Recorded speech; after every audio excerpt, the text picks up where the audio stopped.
Seorang pemuda warga Cikarang Utara, Kabupaten Bekasi, Jawa Barat yang mengaku menjadi korban penculikan dan penganiaya mengaku membuat laporan palsu. Hal ini untuk mengaburkan pemicu penganiayaan terhadap dirinya karena dirinya tinggal bersama dengan kekasihnya tanpa persetujuan orang tua.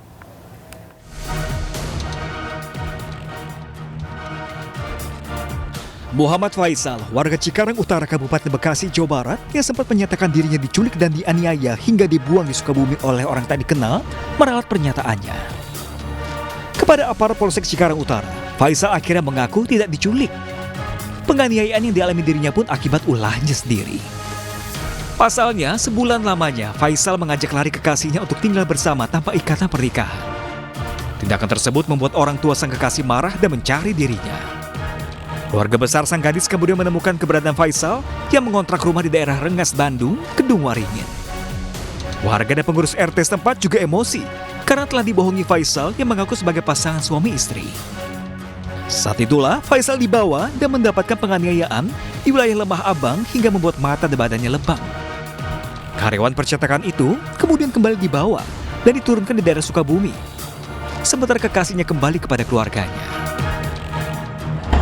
Dari situ semuanya laporan saya semuanya tidak benar, dan di sini saya memohon maaf kepada semua petugas yang ada di Polsek Cikarang Utara, dan ini saya nyatakan sebenar-benarnya tidak ada paksaan, tidak ada apapun yang dilakukan.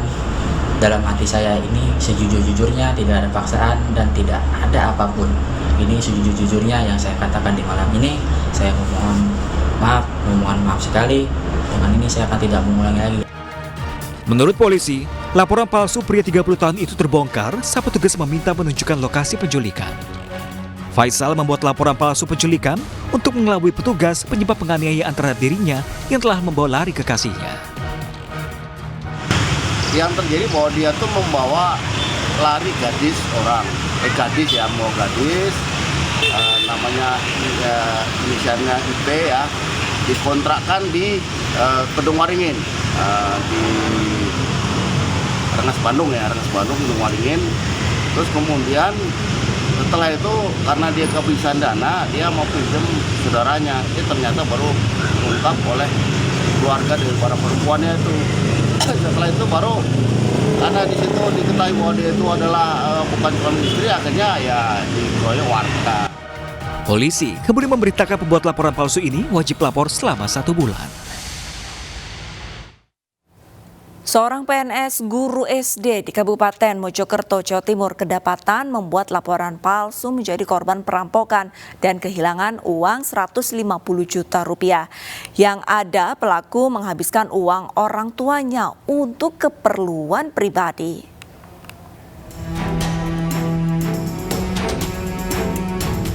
Sri Wahyuliati, PNS guru di salah satu SD negeri di Kabupaten Mojokerto, Jawa Timur, alami shock berat dan harus dirawat di rumah sakit. Ia shock karena mengaku menjadi korban perampokan dan kehilangan uang 150 juta rupiah. Sempat melapor ke polisi, namun dari hasil penelusuran, keterangan Sri berubah-ubah. Dari kejanggalan ini dan didukung keterangan saksi, polisi akhirnya menyimpulkan bahwa Sri telah membuat laporan palsu dan berpura-pura sakit.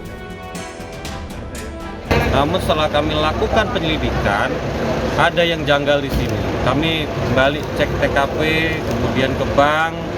Ternyata di bank yang bersangkutan tidak punya saldo 150 juta, melainkan 3 juta. Dan saat itu yang disebutkan oleh korban, tidak ada pengambilan uang pada jam itu. Maka ini curigaan kami berlanjut, cek kepada dokternya, ternyata yang bersangkutan tidak sakit apa-apa. Ya, akhirnya kami tunggu karena perempuan. Setelah dari rumah sakit, yang dia tidak sakit. Sementara Sri akhirnya mengaku bahwa uang 150 juta yang dilaporkan hilang ternyata dihabiskan untuk keperluan pribadi. Ironisnya, uang itu adalah titipan dari orang tuanya. Jadi laporan saya di Polsek itu palsu, tidak benar. Saya meminta maaf kepada pihak kepolisian, terutama Polsek Ngoro, Polres Mojokerto, tentang pelaporan yang saya sampaikan bahwa laporan itu palsu, tidak ada tentang kejadian perampasan itu. Selanjutnya saya minta maaf kepada kedua orang tua saya karena saya telah menyakiti hati kedua orang tua saya. Meski telah membuat laporan palsu, namun polisi tidak meneruskan proses hukum. Sri Wayuliati telah mengakui kesalahannya dan bersedia meminta maaf pada polisi dan orang tuanya.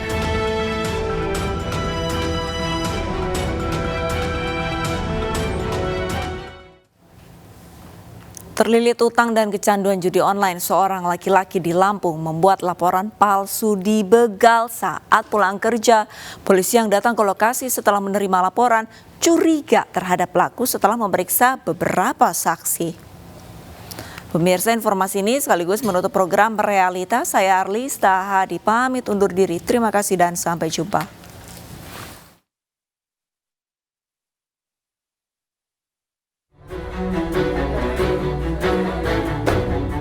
Seorang karyawan swasta bernama Firdaus Ahmad Afrianda, berusia 23 tahun, warga Natar, Lampung Selatan, Lampung, diamankan polisi karena membuat laporan palsu, menjadi korban pembegalan.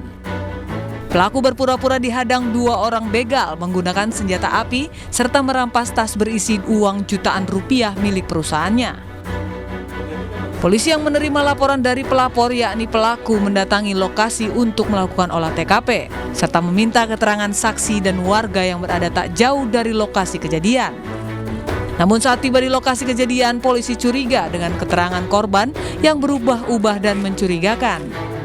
Setelah diinterogasi dan didesak petugas kepolisian, pelaku akhirnya mengakui jika peristiwa itu hanyalah rekayasa dirinya untuk mengambil uang milik perusahaannya. Pelaku mengaku dibegal dan mengambil uang perusahaan karena terlilit utang dan kecanduan judi online. Dan saya tanyakan, kamu menjerit minta tolong? Tidak Pak, karena tidak ada orang. Ternyata setelah cek TKP, di tempat itu memang ada orang. Dan kita cek di situ, kecurigaan kita ternyata mendekati kebenaran alibi kita. Ini ada yang nggak beres. Setelah dilakukan integrasi oleh Reskrim, ternyata benar apa yang dia laporkan adalah tidak sesuai apa yang terjadi, yang dialami pelaku terjadinya itu.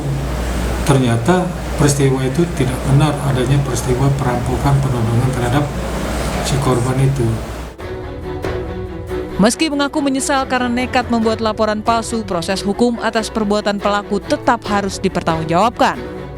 Pelaku akan dijerat dengan pasal tentang laporan palsu dengan ancaman pidana 7 tahun kurungan penjara.